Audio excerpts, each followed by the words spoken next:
Welcome back to Get Unstuck and On Target. I'm Mike O'Neill. Whether we at Bench Builders are working with supervisors to improve their people skills, or it's me coaching a CEO one-on-one, getting leaders and companies unstuck is at the heart of everything we do. And that's exactly what this podcast is all about. Each week, we invite incredible guests who share their hard-won experiences of getting themselves or others unstuck, back on target, and moving forward. And I hope it gets you unstuck and on target as well. Joining me is Len Finkle. Len is the CEO of Profisee, a master data management company.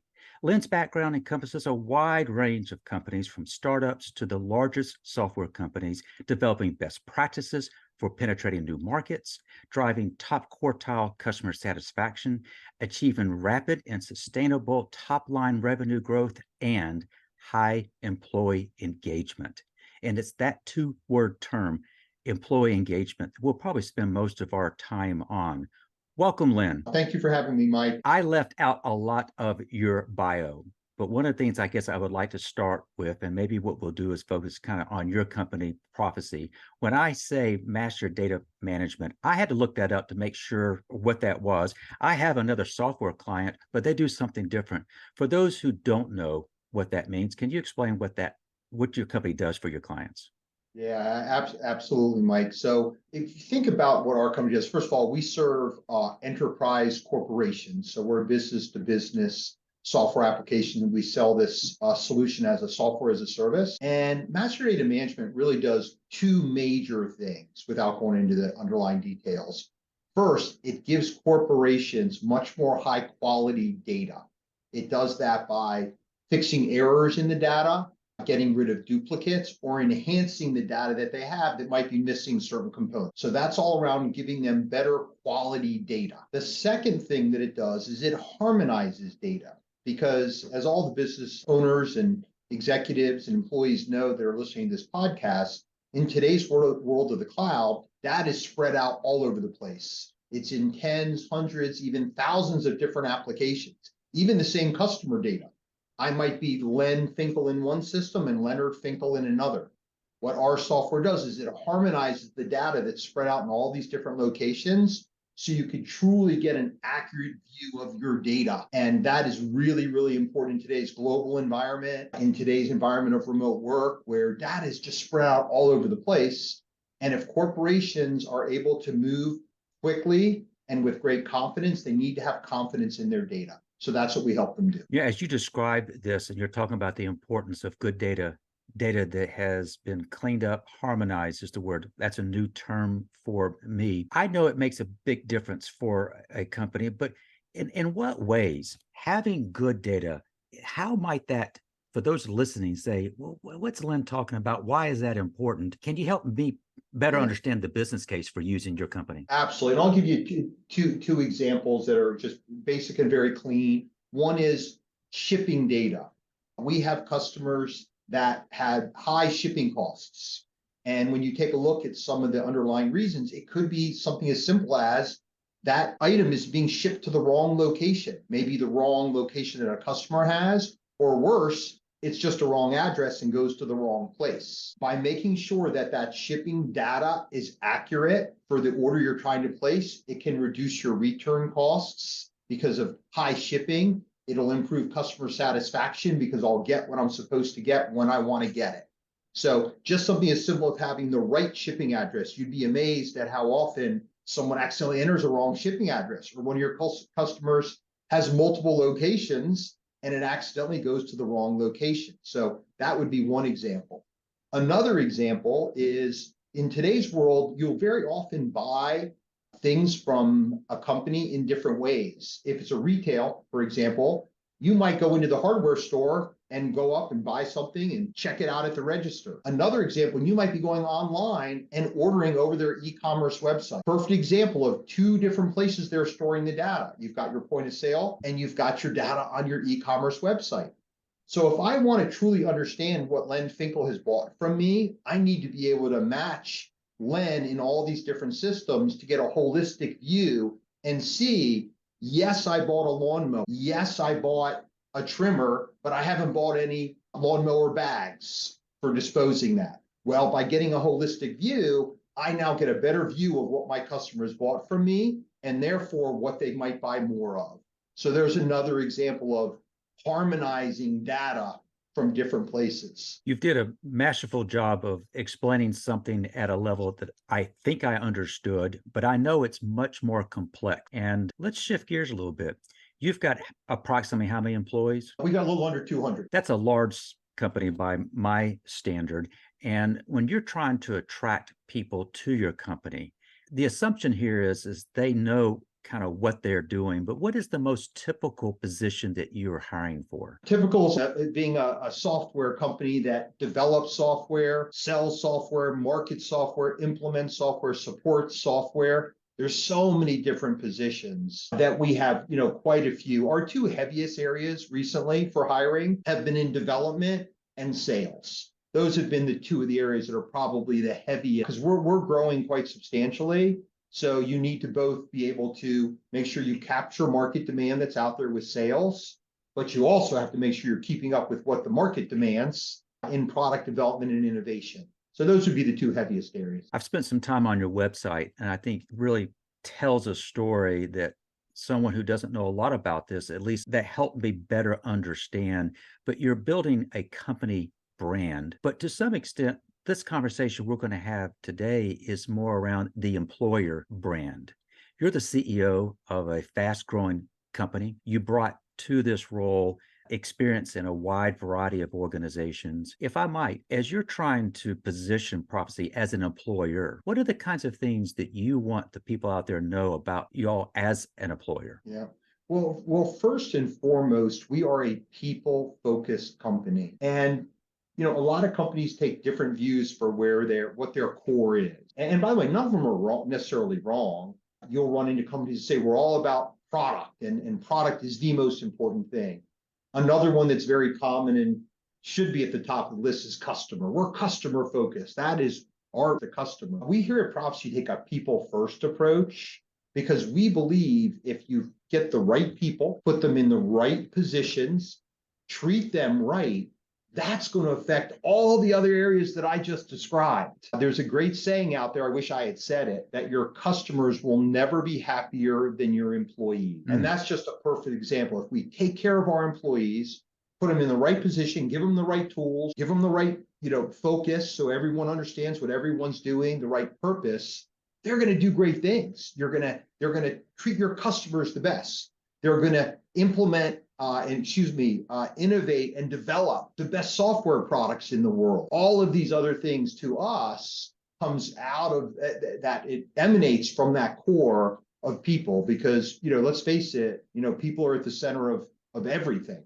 So that's our philosophy. And that's the first thing I would want them to know. So people first. Sometimes you go to websites and you read it, but you kind of wonder, is that just lip service?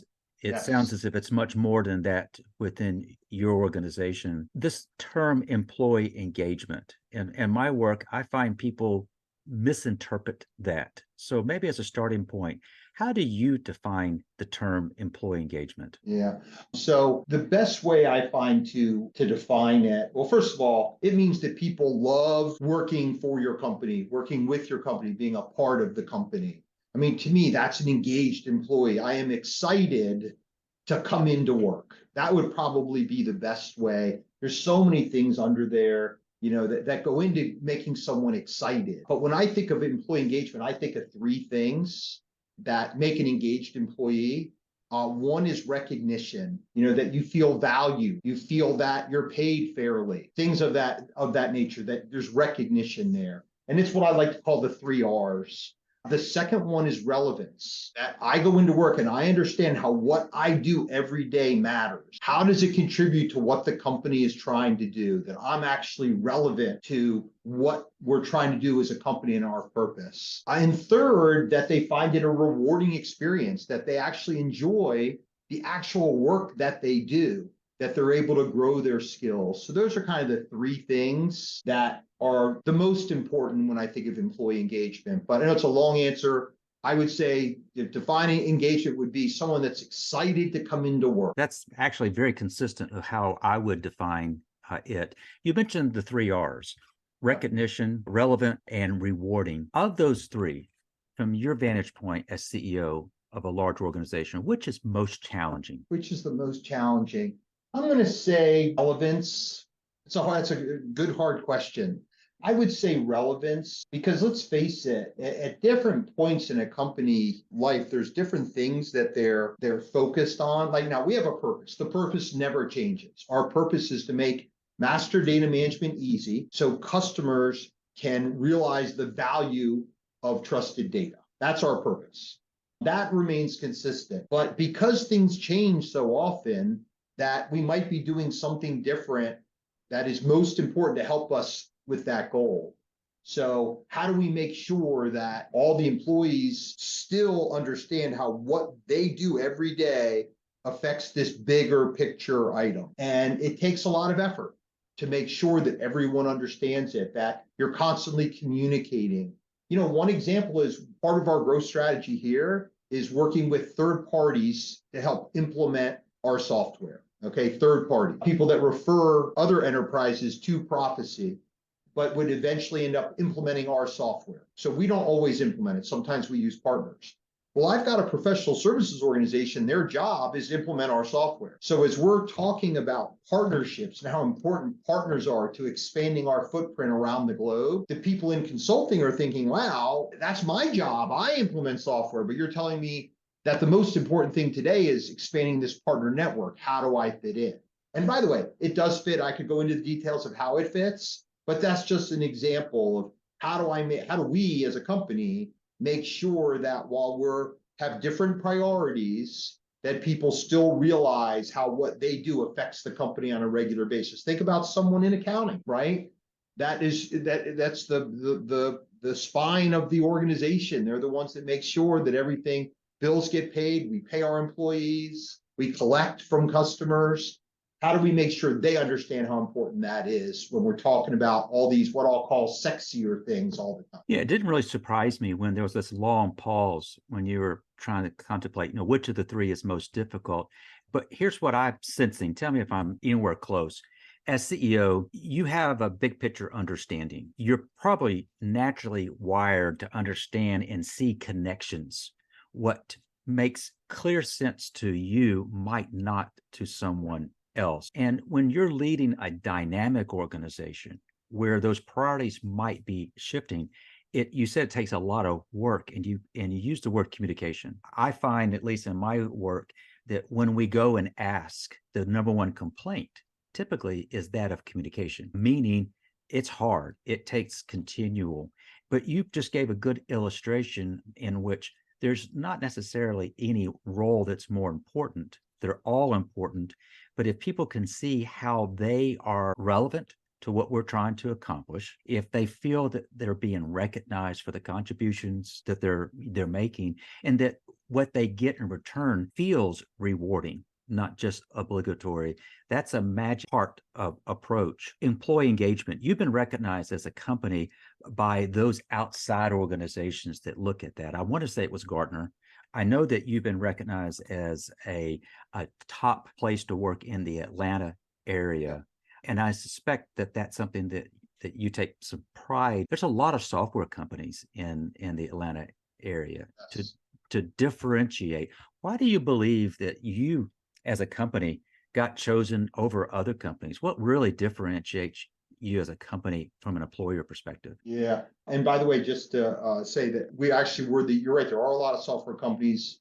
Not only were we in the top of all companies, we were the number one software company in all of Atlanta, Best Place to Work, recent survey that just came out. And the reasons why, there are so many things that factor into it. I started off with that, we're people focused. Mm-hmm. Well, that's a very high level statement, but all the things that we do that show that is why we were voted the number one, because there's so many underlying things that contribute up to that, because it's been very in vogue to talk about culture and employee engagement, and people put it on their website all the time. And, we always say here that they aren't just words on a wall. They are words on a wall, by the way, but they're not just words on a wall. all the things that we do on just a regular course of business. You mentioned the word communication. It does take a lot of work to communicate constantly,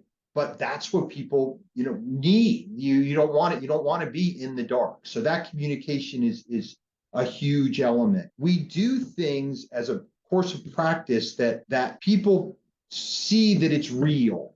And I always say to new employees, by the way, I meet with every new employee that we hire, and I start off with a conversation about our values, and I talk through our values. And by the way, also in that same survey that was just done in Atlanta, we were the number one software company in small, medium business, which is the bulk of them.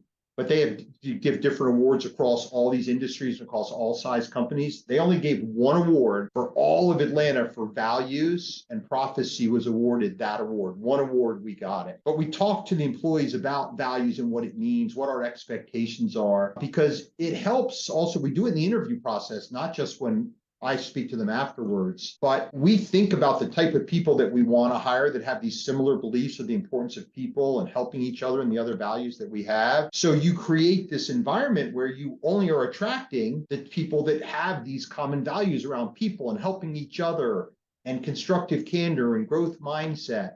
So it becomes a filter so you get the right people on board, because we have not been selected as such a great place to work and have top 1% engagement scores because some guy in the corner office. We do it because we've attracted the right people that all believe this. It's not just one of us or 10 people on a leadership team or words on a wall. That's all these people that make this happen, the people that we hire and that we select. But we do things throughout their career to help them. And by the way, it's funny because so many companies, I think, do this, as I mentioned, because they want the marquee, but it's just smart business. Besides it being the right thing to do and the fun thing to do and the fulfilling thing to do to help people, it makes such a great business. So let me give you another example. There's so many things, because it's consistency of doing these things that make us such a great place to work. It's not one thing, it's many things that we do over and over again. So one of the things we do is after someone's hired, not before, is we have this assessment. It's not ours, it comes from a third party. And what it does is it doesn't necessarily do personality profiles and things like that, behavioral characteristics, which we do before the interview or before the hire. After the hire, we have this assessment. And what it does is it helps the employee crystallize what type of work they like doing best. Okay. And we do it after they're hired because we don't want them to think that we're going to make that part of the hiring criteria. But in any job you have, there are different types of things that happen. It might be coming up with a new process, all the way to the middle being recruiting people to help you with the process, to the end, which is basically follow up and tasks, due diligence. There's all these points, but I'm giving you the beginning, the middle, and the end. By helping our employees understand which part of this process they love the best, we then put them in a position to do that more often than something else. Like, look, there's parts of my job I don't love, like paperwork and detail. I don't like that. But I love creating new things. So there's always part of every job that people like more than others. Mm-hmm. Let's help our employees understand what energizes them the most. And then let's give them more of that type of task to do, because they're going to be much more energized by it because they love to do it, right? We all are in this, they call it in not the zone, in the flow, where time just flies by and that happens when you're doing something you love. So if we can help people find what energizes them the most, they're going to love coming into work. And guess what? They're going to produce better work. So we do this thing, by the way, it's called the Working Genius. I'll give them a little ad. It's by Pat Lencioni in the Table Group, but it helps them realize what energizes them and what frustrates them. So that's just one example of the type of thing we do that puts employees in the position to do something. I used the word rewarding before. Rewarding doesn't necessarily mean you get paid there. We put that under recognition. Rewarding is I'm fulfilled by it. I like it. I'm energized. So we help them do that. And that's just one example of the type of things we do that, by the way, helps us as a company be better, but it also helps the employees be more engaged and energized and enjoy what they do. And that's the key. Len, a few minutes ago, you mentioned that this is just the right thing to do, but the studies show a highly engaged workforce pays off in so many different ways. You're going to enjoy higher productivity, higher profitability, higher creativity, higher customer satisfaction scores. The list goes on. At least that's what the Gallup folks would say. Would you concur that that's what you have found in your organization? Oh, yeah, 100%. And we've actually done some analysis of our own company of where we were at a certain point in time and how we progressed. And if you look at the employee engagement scores, they are exactly in alignment with increased revenue, increased profitability, increased customer satisfaction. All of them go right in line. As our engagement went up, so did these other figures. So there's two categories for ROI on employee engagement. Some of them are just direct and easy to measure. Employee turnover, right? If you've got an engaged workforce, people that are excited to come into work, they're much less likely to leave. You can put a hard dollar savings or cost on employee turnover, right? I've got to retrain them. They don't not nearly as productive for this amount of time. It's easy to put an ROI on that. You also have less people that are sick, okay, right? You've got lower people being out of the office because they're mentally healthy. They're all those other good things. So their rate of sick time is lower. So those are easy, quote unquote, to put metrics on. The other ones are more difficult because we all know there's a lot of factors to increase revenue. There's a lot of factors to customer satisfaction. But if you really just think about it innately, it just makes a lot of sense. And as business executives, sometimes we need to operate off of, I hate to use the term gut, but right, the more responsibility you have, the bigger decisions you have to make with less data. So this is a perfect example. There's so many factors, but that's why we did some of these studies that we did internally to show employees and to show our new leaders that come in how important employee engagement is, where we did those things where we connected and show the trend over all this time. Well, I know that your top line revenue trend is tracking very, very positively. To be able to have corresponding employee engagement scores with that increase, oftentimes that's where the delta, as you get bigger, the more problems might arise. Len, you've had a very fascinating career. And if I could invite you to reflect on your experiences where either you or your company or a client got stuck. And when that happened, can you give an example of what it took to get unstuck? Sure. Well, I just briefly mentioned this recent analysis we did that showed the difference between employee engagement. And employee engagement will generally be a leading indicator of how you're going to do. But here at Profisee, you mentioned our growth rate. And by the way, we're growing by our recurring revenues are growing about 50% a year. They've been growing that way for a few years, and we are on track again for that this year, maybe even ahead of it. But that wasn't always the case. Well, I don't know if we want to use the term stuck or not, but our growth rate was really closer to single digit and low teens growth rate. Still, not horrible, but not where we wanted it to be. And in technology companies, if you're not moving faster, you're falling behind quickly. So we were in that position where we were growing, but not at what we felt we could grow. And that's quite frankly where we really started focusing more on the things that you and I are talking about now. When I talk about that graph, that's where it began. That's where that first number is, where we had employee engagement. It wasn't horrible. I've got to go back to look at the studies, but I'll put it in the 30s, which is kind of average for technology. And we said, wow, got to figure out how to, what do we need to do to change this growth trajectory?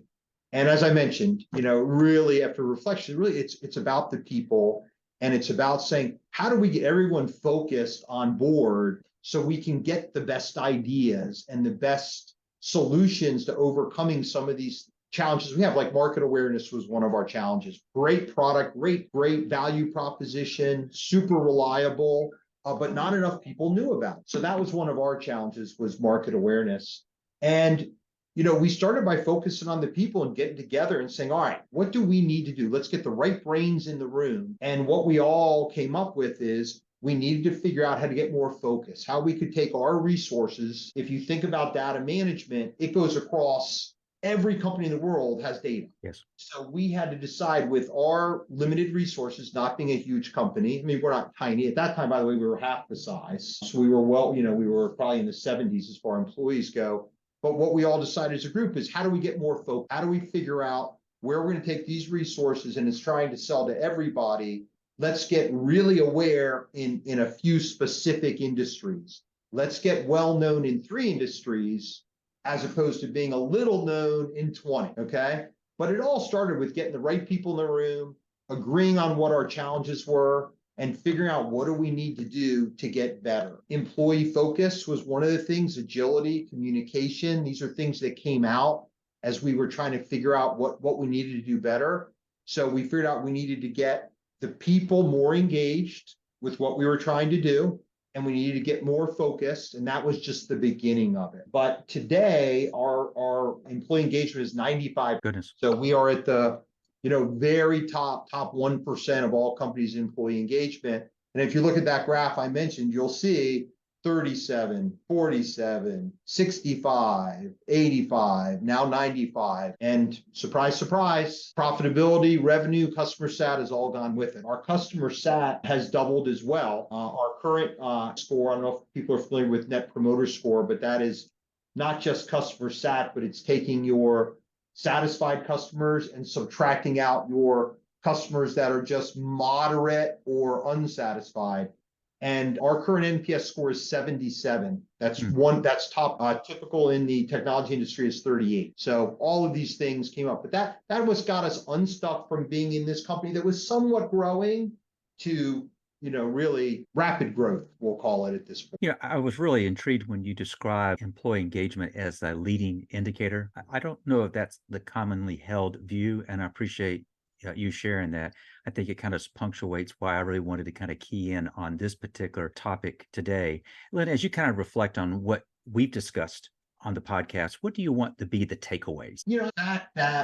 Everyone says, people matter. And you said it before, right? Hey, that's a common statement. But if you really think about it, how can that not be true? Everything, when I was thinking about, metrics, and you think about, okay, you've got the things like turnover that I described before as a hard employee engagement metric. And then I thought about that leading indicator aspect. And I thought, well, where does employee engagement affect? And it's everything that is touched by people. And what isn't touched by people? Even today, with AI being the most popular thing, it's still people creating the language models, creating how to ask the right questions, the interfaces, it's all there. So to me, I think that the takeaway I want people to have is that it's not always the sexy, shiny thing that is most important to a company. People love to talk about that. What's this new innovation we're doing? Well, how would you ever come up with that innovation? How would you implement that innovation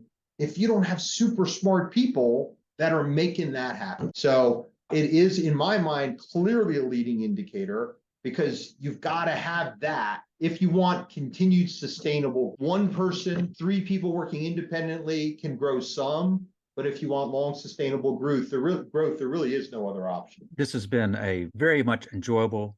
I've learned a great deal from you. Thank you for sharing your expertise and your vantage point as a CEO and the passion of which you demonstrated. Absolutely. Thank you. Thank you for having me on and letting me share some of it. If it just, if anybody just grabs one little nugget out of it that helps them help their employees, then it was well worth the investment. So thank you, Mike, for doing what you do. You bet. Len, I also want to thank the listeners for joining us today. For even more insights about getting unstuck and moving your business forward, I invite you to subscribe to the Bottom Line newsletter. You can do that by going to our website, Bench-Builders. I have found that the clients I work with, they usually had one of 2 problems. Either they were frustrated because they were losing the employees that they wanted to keep, or their leaders, they found themselves stuck in the weeds of the day-to-day, and they were failing to execute on their long-term strategy. And so if high turnover or poor execution is slowing your growth, unlike Profisee, let's talk. Let me invite you to head over to bench-builders.com to schedule a call. So I want to thank you for joining us, and I hope you have picked up on some quick wins from Len that will help you get unstuck and on target.